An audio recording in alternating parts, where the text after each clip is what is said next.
Is it love or is it just expensive? In today's digital age, social media platforms have become powerful influences, shaping our perceptions and behaviors in numerous ways. One particular area that has gained significant attention is the normalization of purchasing luxury goods, extravagant holidays, and grand gestures of affection, such as large bouquets of flowers. So are these gestures genuine expressions of love or just mere displays of affluence? Let's start off with our biggest influence, social media. Social media platforms like Instagram, TikTok, and YouTube have revolutionized the way we communicate, consume information, and express ourselves. With their vast reach and incredibly strong influence, they have definitely contributed to the normalization of luxury goods and extravagant displays of affection, especially when it comes to the aesthetic aspect of Instagram. We end up scrolling through Instagram, and what we end up scrolling through are just carefully curated feeds with images of opulent lifestyles, exotic destinations, expensive gifts. We end up having a strong urge to want and have that lifestyle that we see on Instagram.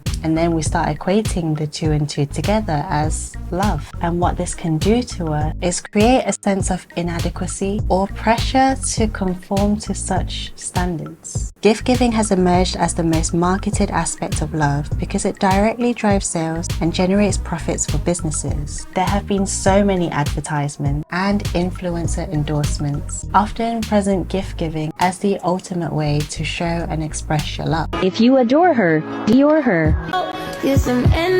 Which then creates a sense of urgency and desire to purchase the latest and trendy items. Think of the Cartier love bracelet, which has become a modern iconic symbol of love and commitment. Its distinctive screw motif and the act of locking it onto the wearer's wrist symbolize a permanent bond. The popularity of this bracelet has been fueled by celebrity endorsements and social media exposure, especially from the Kardashians, perpetuating the idea that owning it signifies a deep and meaningful connection. However, it's essential to really see that the bracelet's significance is in fact constructed through just marketing strategies and also societal influences. Another similar marketing strategy has been used with the tradition of diamond engagement rings, where it can be traced back to the marketing efforts of De Beers in the early 20th century. They made a really successful advertising campaign centered around the slogan, "A diamond is forever." And that's where De Beers successfully associated the diamond ring with the everlasting love and commitment. This marketing strategy played a crucial role in solidifying the diamond engagement ring as a symbol of love in the Western world. In a world where we're constantly influenced by marketing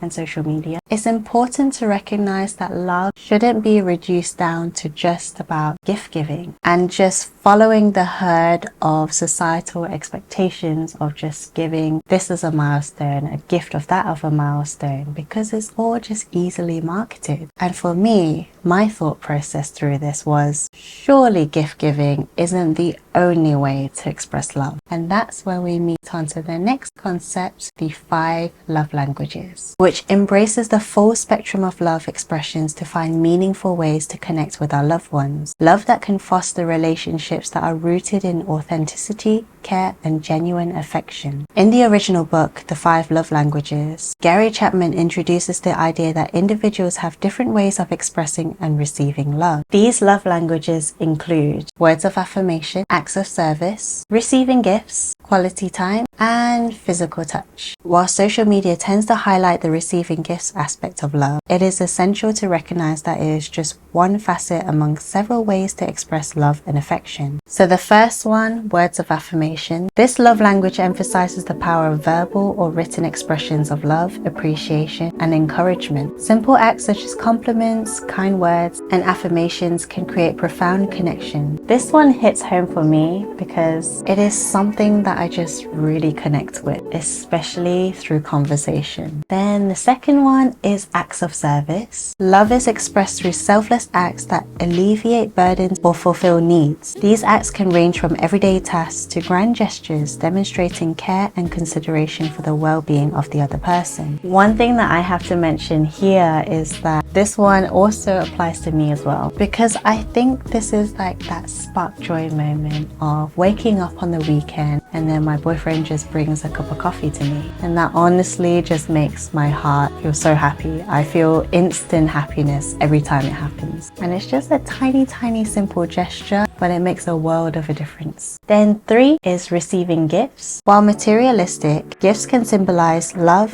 thoughtfulness, and appreciation. However, it's crucial to distinguish between genuine expressions of love and the pressure to meet societal expectations fueled by social media. This, I have to say, is not something that I necessarily have to be on the receiving end of, but it's something that I would say is my love language to give and send. And another thing that I have to mention is that it doesn't necessarily have to be something really expensive, but rather something with a lot of meaning and thought behind it. And I just love sharing that kind of experience. And then 4 is quality time. The gift of undivided attention and dedicated time spent together fosters intimacy and strengthens relationships. Meaning conversations, shared experience, and quality bonding are central to this love language. And then 5 is physical touch. Physical touch includes affectionate gestures such as holding hands, hugging, or a gentle touch on the shoulder. These gestures communicate love, comfort, and emotional connection. And the love languages as a whole just explains that love doesn't have to be narrowed down to just gift giving, and that there are various different ways of expressing love. Even though it doesn't do well for monetary purposes, there is still love that can still be expressed. And each type of expression of love, they all have a unique significance. So even though social media normalizes gift giving as the expectation of having extravagant, really big gifts being marketed at you, just remember that, is it actually something of a love gesture, or is it something that you're conforming to because of societal marketing? Now my question to you is, what is your love language? Whether it's the love language you send or whether it's the love language that you receive, do let me know in the comments down below. And if you enjoyed today's video, then check out my next video about the art of exclusivity and how it may just be another marketing strategy to gain our attention. So click over here and I will see you there.